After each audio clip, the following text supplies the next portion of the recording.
Buckle up, because this is going to be a very long one. I, 37M, have been married to my wife, 36F, for 11 years and we have 2 children together, a 3-year-old boy and an 8-year-old boy, and they are honestly my entire world.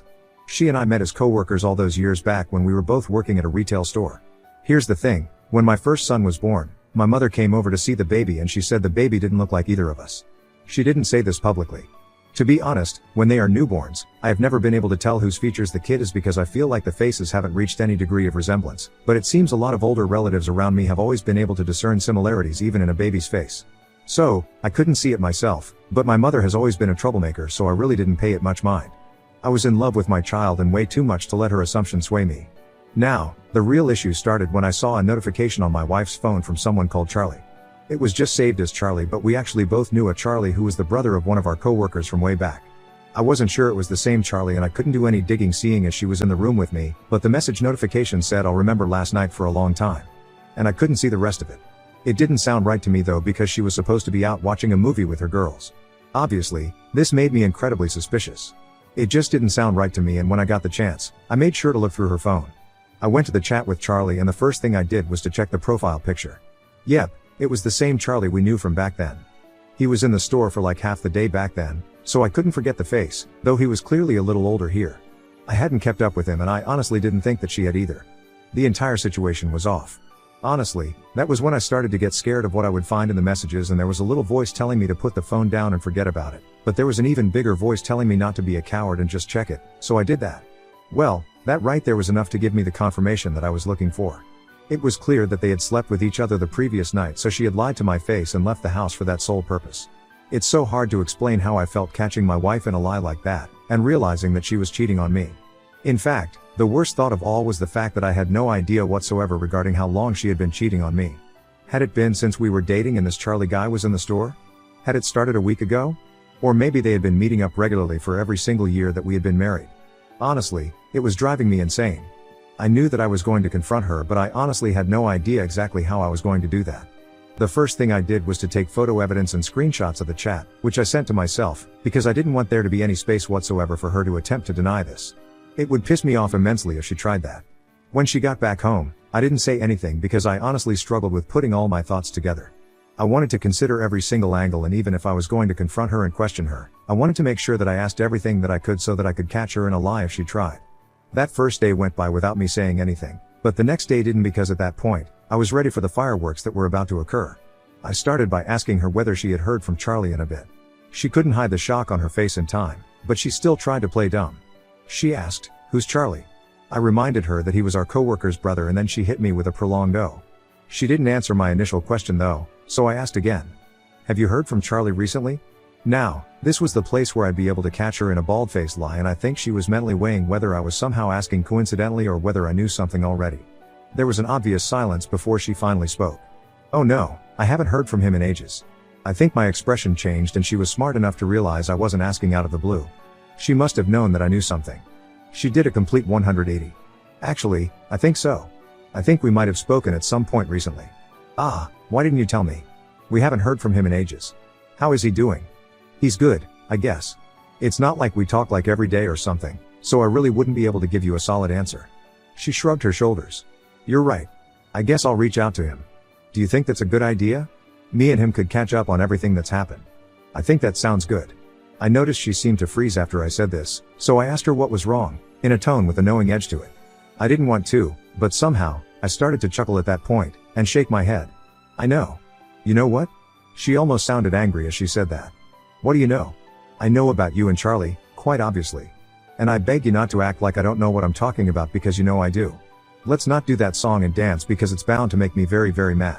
She was just quiet for a long time right there before she started to cry.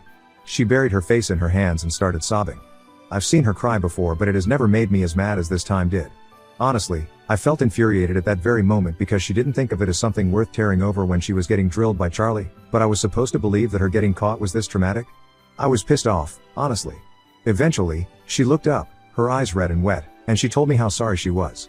She said that it only happened once and it was a huge mistake and she regretted it immediately after it happened. She claimed she was vulnerable and she made the worst decision she could have made.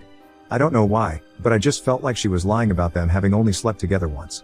I decided to bluff confidently, so I told her right to her face that I knew it wasn't just once. I told her to tell the truth and the whole truth because I already knew everything. I told her that Charlie's brother, our former coworker, had confessed the entire thing to me. That was when she started weeping all over again, and this time, it was even louder and even more annoying. I said, "Tell me the truth." That was when she claimed that she had slept with him a few times but not more than 10 times. I tried to remain cool, but somehow I picked up a ceramic ornament that was on the table between us and chucked it at a wall. Do you know how crazy it is for someone to try and minimize their cheating by saying it happened less than 10 times? I couldn't believe it. I told her, I want a divorce. And I stood up to leave the room. But before I did, I told her one last thing, which was that I was going to take our kids for a paternity test, and that was non-negotiable.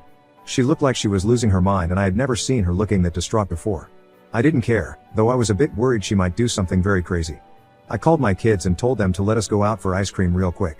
It was late, but not too late, and I really needed to make sure she'd get her shit together before I came back. I could handle whatever craziness she had to throw, but I didn't want my boys to have to see their mom in a very worrying state. I wasn't pitying her, I was just trying to protect my sons. She didn't seem to worry as I took them out.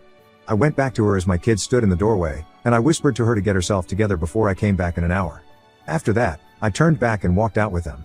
True to my word, I took my sons out for some ice cream, which admittedly, was very enjoyable. It was kind of like a little peace and happiness in the midst of darkness.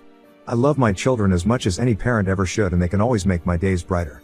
The only thing was I kept having this gnawing feeling in my head that these kids that I was having fun with might not be mine. Do you know how painful that is? I have had these children in my life for a long time. I just had to keep hoping though. I had to just keep hoping that my kids would be mine, and as much as I never wanted them to grow up in a broken home, it was better for them to have a mother and a father, right? Because I really didn't know if I could stay in their lives if I found out they weren't mine. You might condemn me for saying that, but honestly, it's a lot easier said than done. I would constantly be reminded that they came from my wife's infidelity, and I don't think they deserve to have me see them like that. Anyway, I'm getting ahead of myself here. My wife and I kept living in the same house after that happened, and we must have not said more than 10 sentences to each other throughout that week. I was sleeping on the couch, and if you're wondering why I didn't kick her out, it was because I really felt like it wasn't time to worry my sons. Eventually, they'd have to know what was going on, but I was really trying to postpone things. At the end of that week, I served her with divorce papers. Again, she started crying, and I started to wonder whether all her tears were genuine or whether she just couldn't handle the consequences of her actions. I told her that she should not make the process hard. She should simply sign it, and in the process of the divorce proceedings, I would get a legally mandated paternity test. I told her that there was nothing to worry about if she knew that she hadn't been unfaithful. I mean, that's basic, isn't it? So, what I am about to say is where this whole debacle is at right now, and it's the reason why I'm writing this post in the first place, because I really didn't think there was anything I'd need to worry myself with over a simple divorce. I could have handled it, but now, with the recent complication, I really need help. Leaving for work one day, my wife told me that she wasn't feeling too well and she wasn't going to be going to work. She looked like she had spent the whole night crying, but I really didn't care. I left the house and left her at home with our sons. I mean, was there really anything that I needed to worry about? It was a weekend and they could spend the day with their cheating mother instead of needing to go to a cousin's place. Apparently, there was a lot I needed to worry about. By the time I got back home, I could instantly tell something was wrong by how quiet the house was. I called out for my wife, and then my sons, but there was no response at all. Needless to say, that was worrying, because as far as I knew, there was nowhere they should have been that late at night. I went straight to my son's room and I instantly knew something was wrong. While the room wasn't cleaned out, it was much emptier.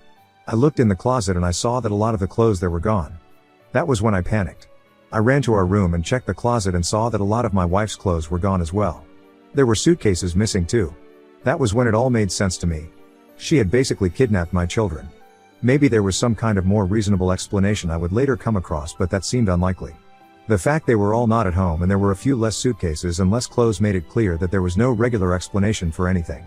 I checked my phone and I didn't see any messages or calls from her, so it was clear that she didn't want me to know what she had done. Yep, my wife had somehow kidnapped my children and I had no idea. I don't even know how to describe what I was feeling at that moment, because it was a mix of emotions. I was worried, panicked, furious, scared, and confused. I called as many people as I could think of, but not a single one of them had heard from my wife, or at least so they said. I called relatives in the city and the ones I knew in nearby cities. I called her friends. I even called some of her coworkers. I had no idea where she was and she wasn't picking up her calls. I spent 2 full days without knowing where she was. I knew my sons weren't in danger because it seemed like a very intentional decision, but after those 2 days, I was ready to call the police because I needed to know where that woman had taken my children. I knew involving the authorities right away would be a very stressful process for me. So I made one last-ditch effort to ask the people closest to her. One of her best friends had heard from her but had no idea where she was. However, it was calling her parents one last time that finally clued me in as to where she had gone. She had taken my children to her parents' place in Sweden. Yep, she flew my children straight out of the country. At this point, there was no mystery as to the emotion that I was feeling because I knew it was straight rage. I don't think that I've ever felt that angry in my life, and there was no outlet for it because that woman still wasn't picking up my calls. I felt like breaking things and throwing things and screaming at somebody, but I just end up destroying the house and screaming at the first person to even mildly frustrate me. So, this is where things are up to date. My wife is in another country with my sons, refuses to pick up my calls, and I don't even know exactly where her parents live in Sweden since I've never been there. Of course, I'm sure I could go through that effort of forcing her folks to tell me, but will I forcibly take my children back to the US? What exactly would be my plan of action if I were to take the time off to fly there and do that? I know for a fact I can locate her and my sons if I really want to, but I need to know what I'd do if I were to do that. I'm so confused as to what to do, and that's where I need all of you to help me out. First off, I know that there has to be some legal thing where she can't simply take our children, who we have joint custody of, out of the country. It doesn't work like that, and I know that for a fact, so I'd love it if some of you, who might have more legal knowledge, could help me figure out what I'm supposed to do. Thank you.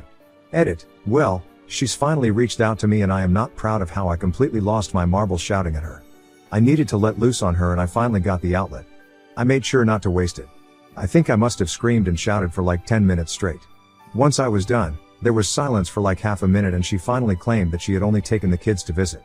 I told her right there that she was a liar with a lot of expletives added in. Like, how stupid does she think that I am? She took our kids to visit our parents without telling me? Packed for 2 people, bought 2 plane tickets, vanished from the house, flew off to another continent, and completely ghosted me for almost a week. She tried to gaslight me, not very well, that she forgot. At that point, I just hung up on her. I've been in a foul mood ever since. Edit 2, you guys are the absolute best. Someone in the comments mentioned all about international child abduction and the Hague Convention on the civil aspects of international child abduction. That answered a whole lot of my questions regarding the legal aspects of trying to get children back when he's been taken to another country. I'm ready to reach out to a lawyer to do what's necessary to get my kids back. And it'll be my pleasure to get her put behind bars for this whole thing. I'll keep you all updated on how things go. Update 1. Hey everyone, I am back now with a huge update on the entire situation with my wife who abducted my children and ran away to Sweden. Not only did she not have my consent to do this, but she didn't even bother asking me, so it's not like she told me and I refused to give her permission. She just up and left with them sneakily when I was out at work. Then, she refused to contact me for nearly a week, which was extremely infuriating for me. Now, I contacted a lawyer, different from my divorce lawyer, to help me out with getting my children back.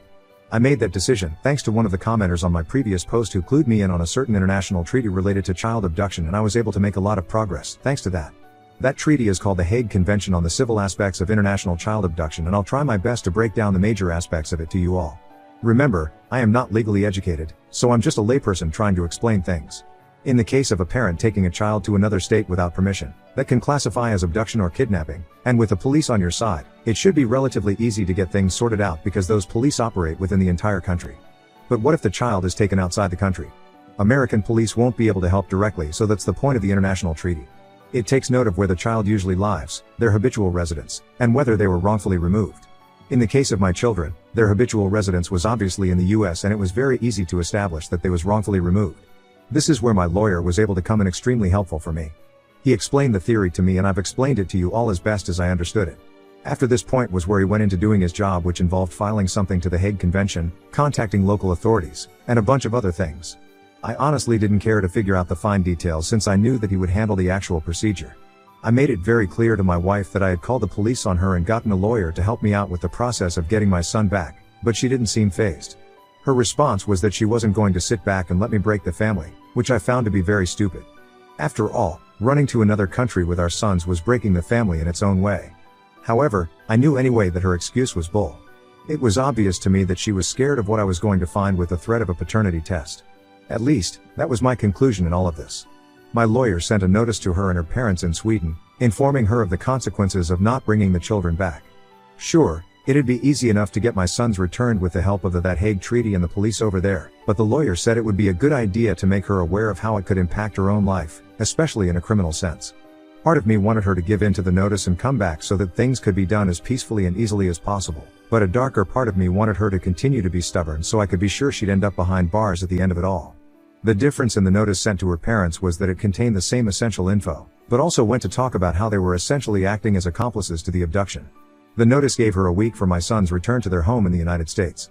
Well, let me just jump forward and tell you guys how the good stuff went down. Exactly a week later, my parents-in-law called me over the phone. They went through some basic pleasantries at first, but it became clear they were finding it hard to say what they wanted to say. Eventually, after way too many awkward silences, they finally admitted that they didn't agree with the path of action that she was taking, and they tried to appeal to her to come back, but she didn't listen. They were pleading with me to be more patient with her, that they'd keep trying to get her to listen and do the right thing, but I told them that I wasn't going to do anything that my lawyer didn't advise. It was already past the week we had given her, so at that point, she deserved whatever came her way. After that point, she completely refused to answer any of my calls, though her parents still did. However, the entire thing was genuinely frustrating, and I felt I was eventually going to lose my mind. She didn't seem to care a bit about the legal implications of what she was doing. The good thing was that my lawyer eventually called me and said that a green light had been given for my sons to be recovered from her. Honestly, at this point, my emotions were a mess because I was scared that she'd do something extremely foolish for some reason. Apparently, the Swedish police went to her parents' house, and though she wasn't taken into custody, she finally, after so long, pledged that she was going to send my children back to their home in the United States. I was extremely relieved to hear this because it meant that my sons would finally be back home, we would get this entire saga done with, and we could possibly try and return to living normal lives. Well, my sons eventually did get back, but my wife was nowhere to be seen. I had very mixed feelings regarding this. The reunion was heartfelt and tearful because I hadn't seen my boys in several weeks, but I was glad that they were back. However, the fact that she wasn't drove me crazy. Part of me was glad she wasn't there, but it also meant the divorce proceedings couldn't go on and she couldn't face the law for what she had done. I tried to call her phone, but she didn't pick up. Anyway, life went on for a while until I finally found the strength to take my sons in for a paternity test. I knew this one wouldn't be court admissible, but I had to know. That was the whole reason I felt like she had run away with them. I can't forget how my heart broke when I saw the results. The 3-year-old was mine, which felt amazing to read, but the 8-year-old? I really don't know how to express how hopeless I felt in that moment. I don't know how to put it into words. I found out that the child I had fought for, who was right beside me, was not mine. I had spent so many years raising this boy and learning to love him, and now I found out he was someone else's? I'm going to admit that the hopelessness and depression I felt at that moment made me crave ending it. I hated it so much. I took him for another test because I hoped that something might have been wrong with the first place I went to, but it was the same thing. From that moment, every time I looked at my son, I felt nothing but pure sadness. I didn't feel any negative emotions towards him, but I really wondered whether I could continue to love him knowing he wasn't mine. I felt like I'd subconsciously find myself tilting more towards the child who I knew was mine.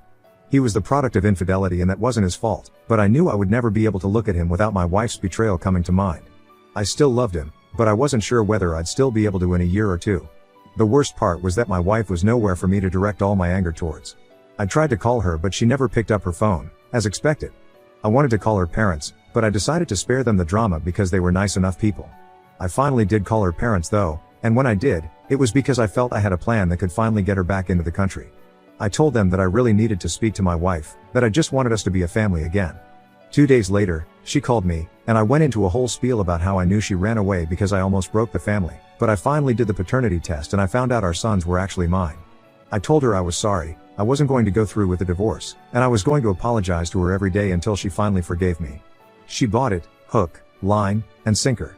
She seemed most surprised when I mentioned the paternity test, but she did her best not to show it. She landed back in the United States yesterday and we met up briefly and had a somewhat emotional reunion. The only thing is she has no idea that the entire thing was a ruse for me to get her back into the country.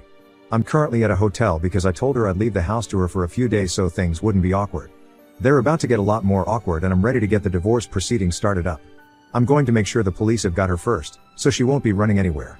I'll keep you all updated on how it goes. Update 2, life is tough, but all I can say is that I'm glad that things have finally reached some degree of equilibrium in my life, even if I'm now much less happy than I was a year ago. Well, eventually, I was able to get my wife back into the United States, as I mentioned to all of you before. As soon as she was back, I contacted the police and my lawyer to make sure that the right steps could be taken to make sure that she faced the law. I needed to make sure that I got her back for everything that she did to me. It took a few days, but there was a knock at the door while her son was at school. It hurts me to write her son, but I've learned that I need to accept the reality of things instead of trying to deceive myself into what's not the truth. Voila, the police. She was asked to follow them. It wasn't much of a big spectacle because she didn't resist or ask too many questions, and as she looked back at me as she was being taken away, I couldn't resist smirking at her. She didn't last long in jail, To be honest, because she had her family pay her bail, but it at least made her skipping the country less of an option. As a result, I was able to get going with the divorce proceedings. The whole divorce saga ended before her court case was concluded, and to be honest, it was more court than I'll need for the rest of my life. The divorce was extremely straightforward. After all, this is a woman who ran out of the country with both of my children. A paternity test was mandated by the court, which eventually made it clear to all of us, though I already knew the results obviously, that only one child was mine and the other wasn't. That made it very possible for my lawyer to hammer away at how the child abduction was clearly motivated by the knowledge of her infidelity. Even if I didn't have screenshots of it, I feel like my lawyer would have been able to hit a home run in convincing the judge that she was a cheater. It was fun to watch when the paternity test results were revealed. She looked shocked, and I can never forget how her face was when she turned to look at me. I just shook my head and laughed, since I knew all along. Needless to say, considering this woman was not only a cheater but actually committed a crime by abducting my child, considering it technically was an abduction for the older boy since I had no biological ties to him, the judge had no ounce of pity for her. Custody of the younger child was given to me in full, as she already had her 8-year-old to contend with. I didn't give up the house, or the car, or even have to deal with any alimony. The judge advised her to find and reconcile with the true father of the child. I felt an intense disgust hearing that, because it made it more real than ever that there was a man out there whose child I had been raising, and he was completely unaware. It hurt. Anyway, that was the end of the divorce proceedings, and it became extremely tough living with myself after I had to say goodbye to the boy I had thought was my son all these years. I know a lot of you won't be able to relate to the decision I made, honestly, and on paper, I look like a scumbag. Maybe I should have just adopted the boy, right? Look, I just hope and pray none of you will have to ever make the decision I did, because you might find it harder than it seems. Regarding her and her crime, she eventually went to court regarding her international child abduction charge, and I was there for every single session, as required. Of course, I had to make statements and hit the stand and do all sorts of annoying things, but in the end, she got put away. To be honest, it wasn't for as long as I would have liked, but since the duration of abduction wasn't too long, the children were treated well with their grandparents, and only one of them was biologically mine. The judge in this case, unlike the one with the divorce, was relatively lenient. He gave her only 18 months in prison, especially as she still had a child out there, who would be staying with a relative until she got out. For a regular person like her, 18 months would be hell, but for cheating on me and putting me through the pain of paternity fraud, I had wished with my whole heart it would have been like 5 years at the very least. My lawyer was also disappointed with that sentence. Anyway, at the very end of the day, I got the best side in the divorce, and at least one of the children happened to be mine. I think that was the only thing that saved me from doing something drastic and spiraling dangerously. I don't know what I'd have done otherwise. I also managed to get her put away for kidnapping my child, and I consider that to be a consequence of her cheating as well. Her life isn't going to be as easy without me in it, especially when she comes out with a criminal record. Plus, she lost her job after jetting off to Sweden without notice. I also make sure to tell everyone we know the full story without caring to protect her reputation. That's always fun for me. I do hold some pity for the child, but hopefully, she'll be able to get the father to step up, whether that's Charlie or not. I assumed it was, but I really didn't want confirmation, because it'd have just made things worse if it wasn't. Her parents called me after the entire thing and apologized intensely. They still want to be in the child's life, and I have a soft spot for them, so I agreed to arrange things with them in the future. The only stipulation was that I never wanted to see their daughter again. As long as they'd stick to that, things would be fine for all of us. That's it for me though. I've been living as a single father, and even though it is tough, it is rewarding. I just hope that I can keep my head up as the years go by. I hope there's something for you all to learn from my pain, so that you might not need to go through what I did.